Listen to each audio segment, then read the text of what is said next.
Aurkikuntza bezala esan dezakete, azkenean denbora oso gutxian asko betu etelako, ez da, orain dela 2 urte inorrek ez zian ezagutzen, ni neronik ez nuen korrika bat ere serio hartzen, eta 2 urte hauetan, azken 2 urte hauetan, entrenamentuek oso serio hartu ditut, asko entrenatzera naiz, eta hobekuntza oso handia izan da, eta orduan jendeak horregatik esaten du aurkikuntza edo zerbait berria dela, ez, korrika munduan.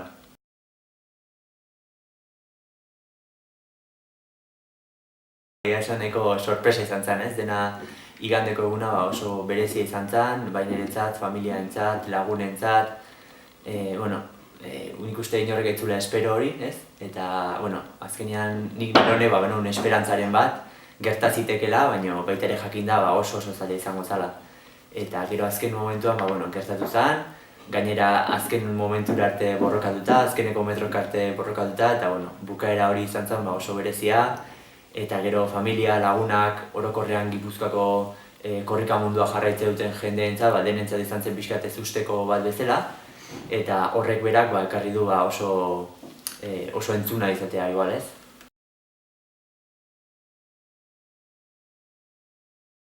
Talde buru dijoazten Afrikarra batzuk ekarri dituzte, eta horiei laguntzea izango da nire helburua. Eta horiekin jun taldean lagundu eta ahalik eta urrunen iritsi. Eta nik erdian bukatuko dut, beraz ahalik eta denborarik onena egiten saiatu.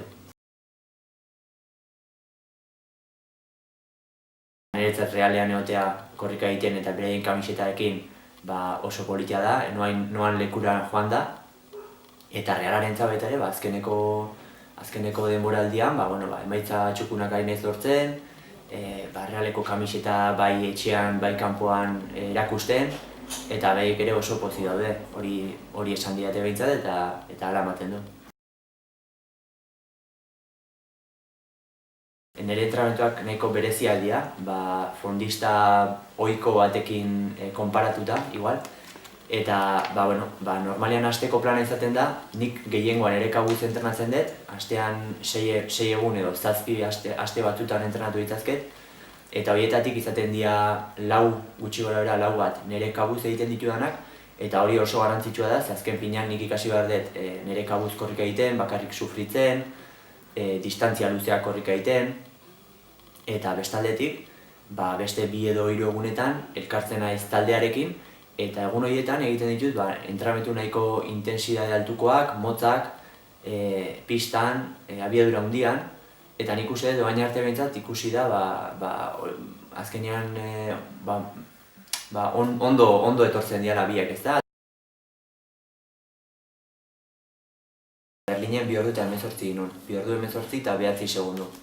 Horrek hobekuntza handia suposatu zuen, urte bete barruan, hilabete, 8 bat hilabete, 7-8 bat hilabete ongo dira tartean, eta denbora horretan hobekuntza handia egin nuen. Eta, helburua da horrekin jarraitzea. Jakinda gero eta zailagoa dela hobetzen, eta hemendik gutxira oso zaila izango dela, ez? Baina, oraindik nik uste dut hobetzeko ere badagoela aukera pixka bat, eta helburua berdinak jarraitu entrenatzen orain bezala, eta saiatu ahalik eta ondoen egiten lasterketetan denborak jaisteko.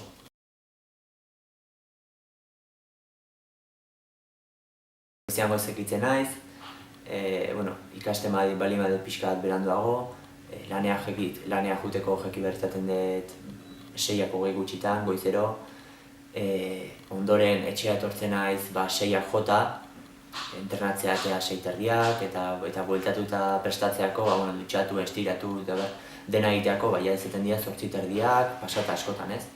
Orduan, afaltzeko garaia da, afaldu eta askotan segituan ohera, ez? Horrengo gunean jeki behar goiz. Orduan, eguneroko bizitza hori da ikusten da bezala, ez dago denbora asko beste gauzetarako, ez? Edo beste hobietarako edo, orduan horrek kentzen dit niri asteko ordu gehienak. Eta hori esan behar da, etxean laguntza handia daukadala, bestela azken finean eguneroko bizitza hori aurrera emateko, etxeko laguntza gabe ezinezkoa izango zen.